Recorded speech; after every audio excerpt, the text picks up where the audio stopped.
Already here. Yes, I don't know what you mean by next stage. What is the next stage? Next stage for every individual. Well, I think you Next stage for every individual is the physical death. That's all. He will die one day. So he is doing everything possible to push that as far as possible. And I am certain that medical technology will one day find out, you see, the way of keeping you alive for 150 years, 200. Curse them. We didn't know anything about it. We live, yeah, that's true. We assume that they are our parents. That's all. You see, that is not really the problem, but we are here somehow. When you see a newborn child, what does it mean? I mean, you see. Why do you want to mystify? A newborn child is a newborn child. Is the result of, you see, the mating of two humans. Out of they make love, you see. Huh? Is there any? Listen, is there any meaning in making love? If there is any meaning in making love, you see, there is a meaning in the child's arrival here. Now, it depends upon, you see, what you mean by meaning. Why are you looking for a meaning? Why should there be any? Why should there be any meaning? What for? You obviously don't see any meaning in your life. Everything you do seems absolutely meaningless to you. Otherwise, you wouldn't be interested in trying to find out a meaning. No? Sure, yes. Why are you looking for a meaning? Otherwise, our meaningless. Don't bother about the others, you know. Don't bother about the others, you know. The whole world is an extension of you. That's all. The way you are thinking, the way you are feeling, the way you are experiencing, everybody in this world is experiencing, feeling, and thinking exactly the same way. You may not be thinking of God, you may not be thinking of God realization, enlightenment, but you see, you may be thinking of something else, you know. I don't know what you are thinking about. So the goals may be different, but the mechanism or the instrument which you are using to achieve your particular goal is no different from those who want different kinds of goals. That's all that I'm pointing out. So, but why should there be any meaning? The baby obviously has no goal. The baby has a goal to survive. See, from the moment the child is born, she is looking for, you see, the survival. Milk. That is the instinct, you see. The instinct is there to feed itself, to survive, and to reproduce one like that. That seems to be the way what you call, you see, life is expressing itself. That's all. But it doesn't do any harm. It has no schemes. Yeah, our schemes have created the mess. That's all that I'm saying. How to live. The how to live that is imposed on us by our culture is the one that has created the problems for us. That is all that I'm pointing out. Is it possible for you, this is a rhetorical question I am throwing at you, to be free from how to live?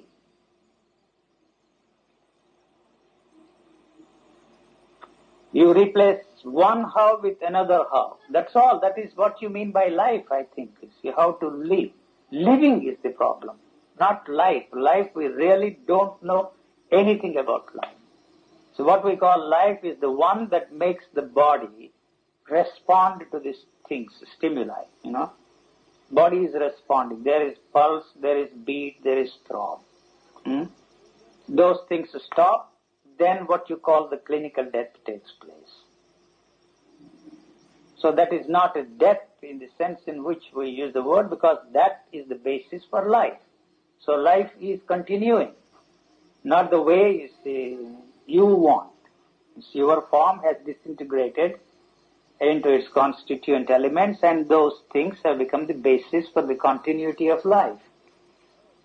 So that is no consolation to you. You want to continue for 100 years, 200 years, and then after that beyond, after death, God knows what is. So that instrument is interested in continuity. So this is continuing. It is not interested in 100 years or 200 years or the death. You see, the end of this. Shape changes, form changes. That's all. So what's happening to the human being after his body dies? That's what I told you. If you bury it, the worms have a field day. They will have an extraordinary feast. And if you throw it in the waters, the fish or all the other things you see will have a feast on it. What do you prefer? Me, it's not my problem. It's the problem of those who want to get out of this body because it will begin to stink. You see, they cannot. But They're very often. A human person has a mind which continues or goes somewhere else with whatever his experiences are? Not his experience, because his experiences while he is living are not his own. They come from the totality of man's experiences. So that will continue.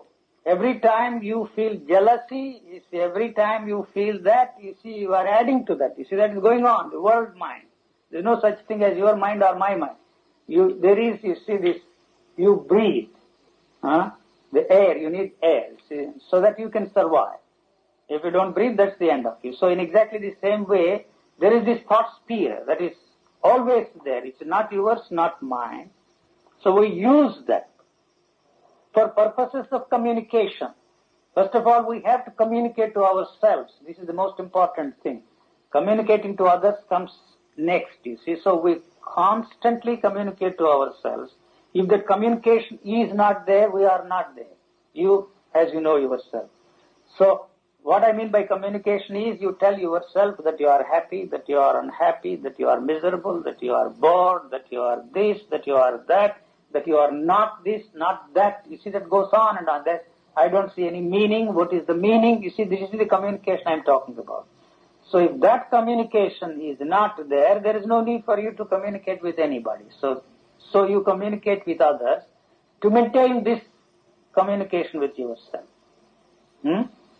So this is important to you. See, this communication becomes possible only when you see you depend upon or draw from, you see, the totality.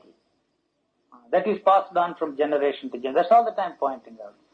So the man has, through evolution, developed this capacity to draw from that. You see, quicker. You see, animals take longer time to learn a language, and then you see to behave. You see the way we teach them. So man has, through centuries of evolution, has developed this capacity, to absorb things quickly, to continue. So that communication becomes possible only with the help of that. If that is not there, no communication is there inside of you, except the basic needs of the body. The animals also have thoughts. They have tremendous instincts, They have more powers than the humans. The clairvoyance, clairaudience, the capacity to communicate to the others, all that, telepathy, what you call, they don't use those words, but they have that, there for the survival. But man has lost them because he is using thinking instead of the sensory perceptions and the instincts called clairvoyance, clairaudience, and telepathy and all that. And so he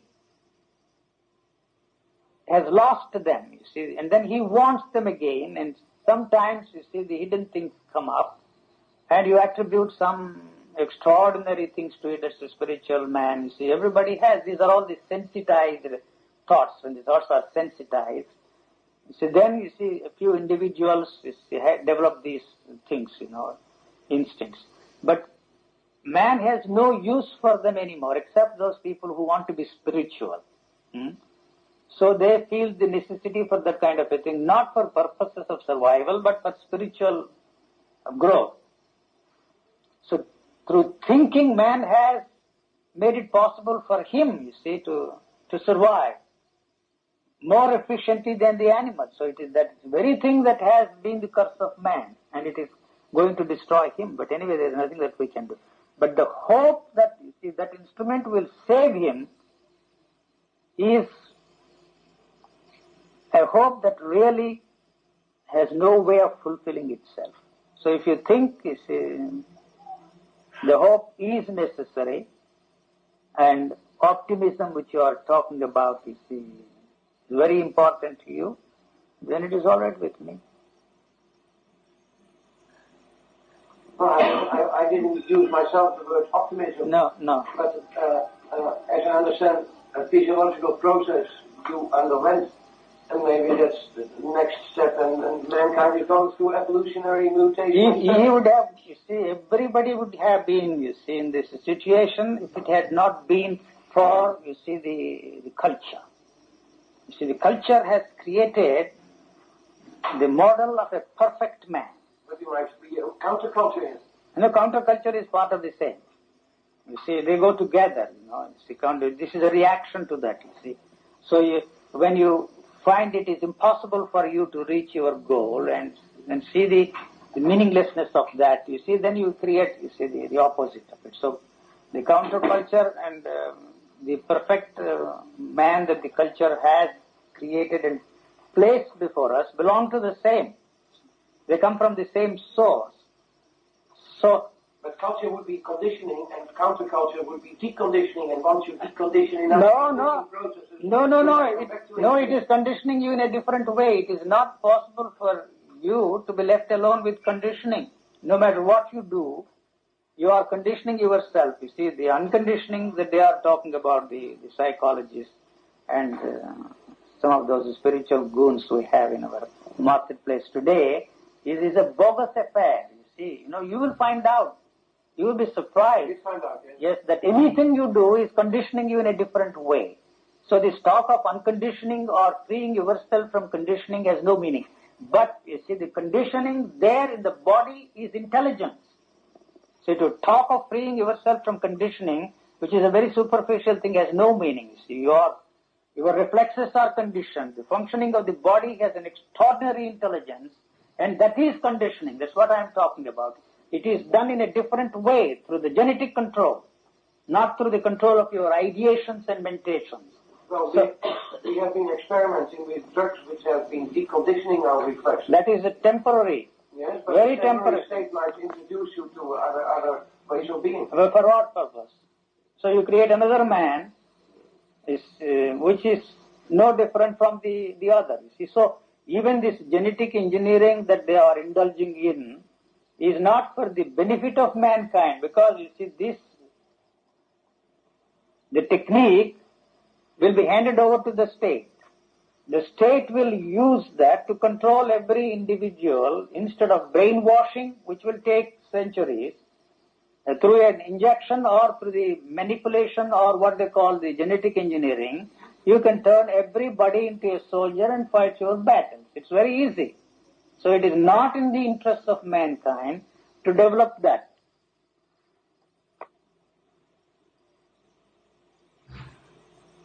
So in any case, no matter what we do, it is not in the interest of any man. Anything that is born out of that is destructive in its very nature. It's because it is a protective mechanism. It is protecting itself. When you protect yourself here, when you are seeking security here, there cannot be any security in this world. That's a fact, whether we recognize it or not.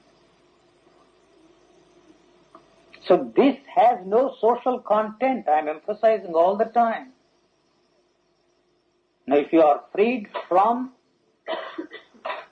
the goal, you see, of a perfect man, a truly religious man, then you see whatever is there begins to express itself. Nature is creating unique individuals. Each one is different, physiologically different. Whereas the culture has placed before us an ideal man, a perfect man, a truly religious man, modeled after these teachers, you know, Jesus, Buddha, and all those religious teachers. So that is why, you see, we are all caught up in this misery. Perfect man does not exist at all.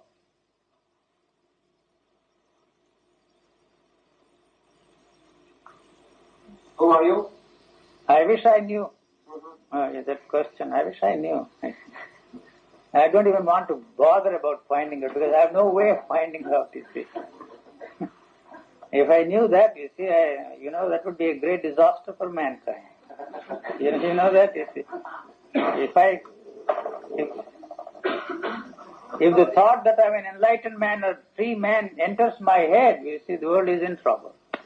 Then you go around freeing people, enlightening people, and set in motion, you see, another counter-destructive force in the world. We already have enough cults, you see, enough groups. So why add one more? You enjoy your life? There is no time for me to think of it. No, but when you're sitting here, you feel okay? Talking to us, you make friends. I don't even know. You know the concept friends? Yes. I know one thing, I don't have enemies, so that does not mean that everybody is a friend, and if I say that everybody is a friend, that does not mean I don't have enemies. It's not that I'm playing with words, but what do we mean by friend? Huh? What do you mean by friend? I don't know. Well, there might be funny people. I do use the word friend, I know what it means.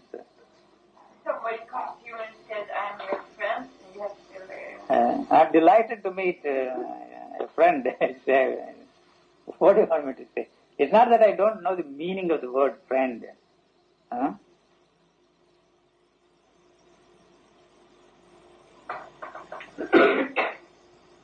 But are you a friend of humanity? I mean, do you care about humanity? I mean, is it easy to tell human people, well, they're going to be blown up? What am I doing now? Telling you, see?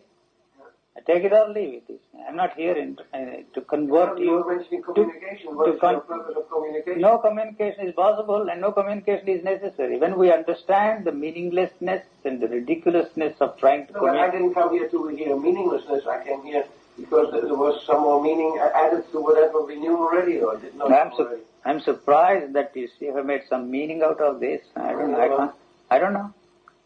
Really. I don't know if it makes any sense. I'm just singing my own song. I'm like a raving maniac, you see. Talking, singing my song. If somebody listens to me or not, interested in it or not, it's not my concern. Would you be doing this if nobody came to listen? I don't consider any hypothetical situation. Right. If nobody comes to see me here, I did not, for example, come here expecting to see anybody. See, my talking is, believe it or not, is incidental. I've been wanting to come here to Amsterdam for some years, not to liberate, you see, the people of this country, but just, you see, that's all. I came here because I haven't been here for 30 years. And so I said to myself, all right, let me go to Amsterdam for a few days, and our gracious friends have offered their hospitality. Yes. What do you want me to call them? My horrible enemies, they are good enough, gracious enough to offer the hospitality. So I find myself here, that's all. And then, so the whole thing has just happened, I didn't expect, you see. That man threatened to bring all his colleagues from his school. Not one has come here. What did you say? Not one. Your talking is incidental. For whatever reason. I'm not blaming him, you see. I was very reluctant, you see. I don't want to have anything to do with these, the philosophers. And so, you see, this thing I never expected, you see, at all. It's just incidental. If you are not here, what I would do, I don't know, maybe watch television, Blues Brothers, or then he has a lot of books on crime fiction.